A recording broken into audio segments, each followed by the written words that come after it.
Star Trek has always been a franchise defined by its willingness to explore difficult ideas. Created by Gene Roddenberry in the 1960s, it imagined a future where humanity had moved beyond its worst impulses, where cooperation replaced conflict and diversity was celebrated rather than feared. But that same fearlessness that made Star Trek visionary also made it controversial. Over the decades, certain episodes pushed so far beyond the boundaries of acceptable television that they were pulled from the air, restricted, or outright banned in various countries. These weren't minor disputes over taste. They involved themes and imagery that broadcasters genuinely believed went too far for their audiences. Looking at these episodes today, it becomes clear why they sparked such strong reactions, and why they still matter. The original series episode Miri begins like a straightforward mystery, but quickly descends into something far darker. The Enterprise answers a distress call from a planet that looks exactly like Earth, frozen in time like a quiet 1960s suburb where every adult has simply vanished. When Kirk, Spock, McCoy, Janice Rand, and two security officers beam down, they discover an eerie silence that doesn't last long. A badly disfigured man attacks them, collapses in a seizure, and dies right in front of them. Soon the crew meets a frightened girl named Miri, who calls them groups, her word for grown-ups. She explains that she and the other surviving children, the ownless, are the only people left alive. Then the landing party notices purple spots forming on their own skin. According to Miri, those marks signal the beginning of the same disease that wiped out every adult on the planet. Grown-ups, she explains, became violent and lost their minds before dying shortly after the first symptoms appeared. Inside an abandoned medical lab, the crew uncovers a chilling truth. The plague was an accidental byproduct of a life extension experiment. The children are actually over 300 years old, aging only 1 month per century, yet they still think and feel exactly like normal kids. As McCoy races to synthesize a vaccine, an older boy named John steals the crew's communicators, cutting them off from the ship and making the cure nearly impossible to test. Fear and jealousy drive the children into a panicked mob.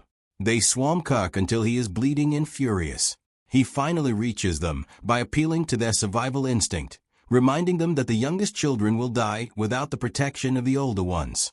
John returns the communicators, McCoy tests the vaccine on himself, and the cure works.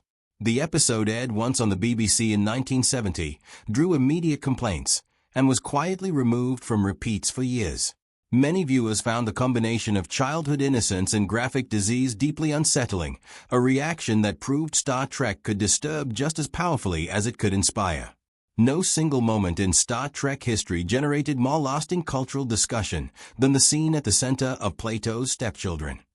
Captain Kirk and Lieutenant Uhura, held prisoner by a society modeled on ancient Greece, are forced by their telepathic captors to move toward each other and share what became the first interracial kiss ever broadcast on American primetime television. The moment was brief, but its impact stretched far beyond science fiction. NBC itself was not particularly alarmed by the scene. The network's executives were far more concerned about how local television stations in the Deep South might react. As it turned out, almost no formal complaints arrived. Audiences across the country proved far more open to the moment than network executives had feared, suggesting that society was already further along than those in power were willing to acknowledge. The reaction overseas told a different story. When the series was later broadcast in the United Kingdom, the BBC chose not to air the episode at all. The official explanation cited the episode's brutality, but many observers believed the real concern was avoiding backlash from more conservative audiences. Whatever the reason, the decision kept one of television history's most significant moments from British viewers for years, a striking irony given how progressive the BBC's reputation often was. Whom Gods Destroy places the Enterprise crew in one of the franchise's darkest and most psychologically intense situations. What should have been a routine medical delivery to a high-security psychiatric facility on the remote planet Elba too quickly spirals into a nightmare. The patients have seized control of the asylum, and the man now ruling it is Garth Abizar, a once celebrated Starfleet captain who has completely lost his grip on reality. Garth believes he is destined to rule the entire galaxy. Worse, he has somehow acquired the ability to shapeshift, making him extraordinarily dangerous. When Kirk and Spock arrive, they are immediately captured and thrown into the chaos. What follows is not just physical danger, but sustained psychological torment.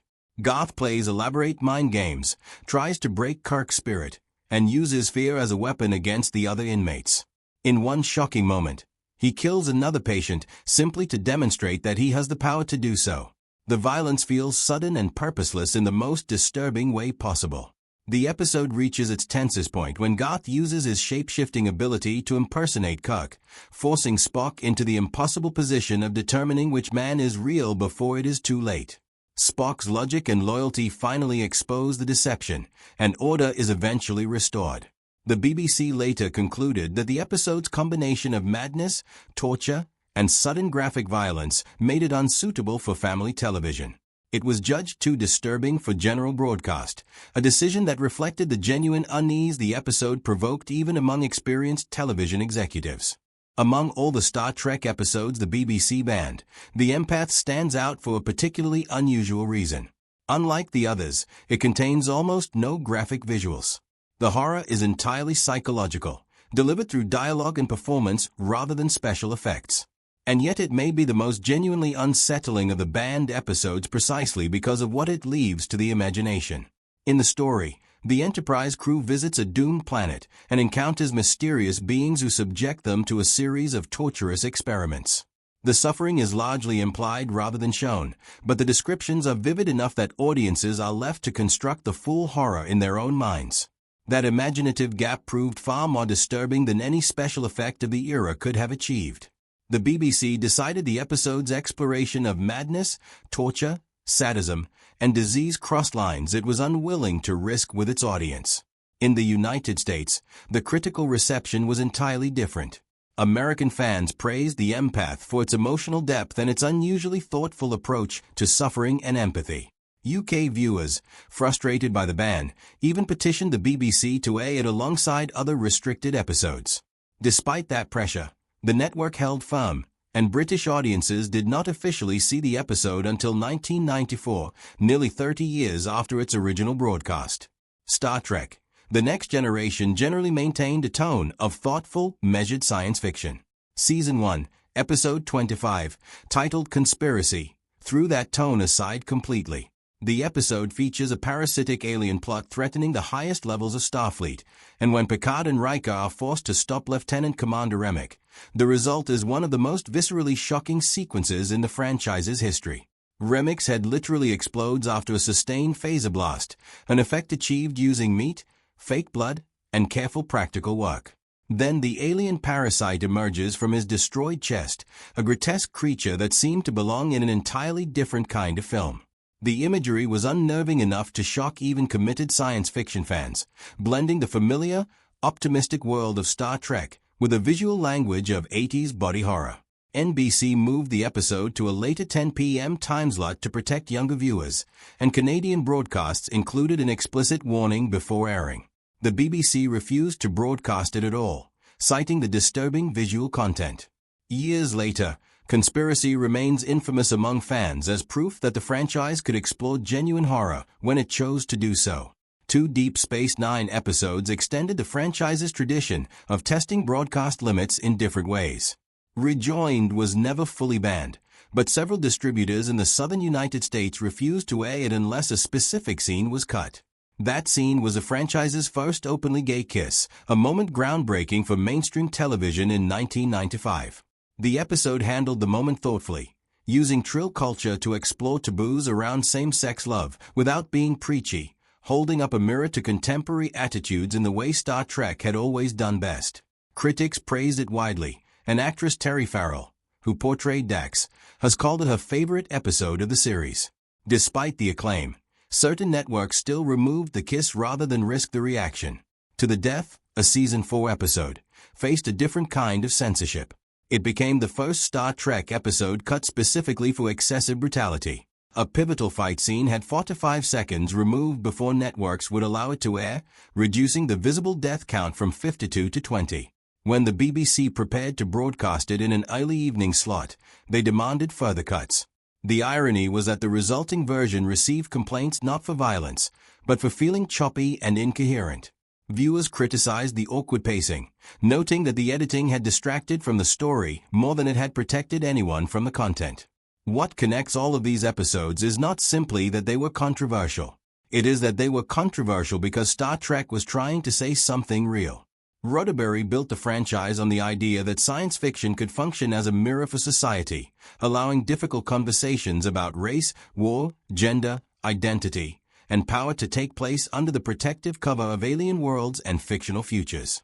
That strategy worked, sometimes brilliantly and sometimes in ways that made broadcasters deeply uncomfortable.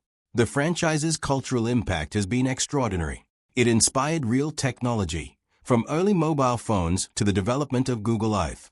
It helped shape NASA's astronaut program through Nichelle Nichols' recruitment work. It gave American television one of its first truly multiracial casts.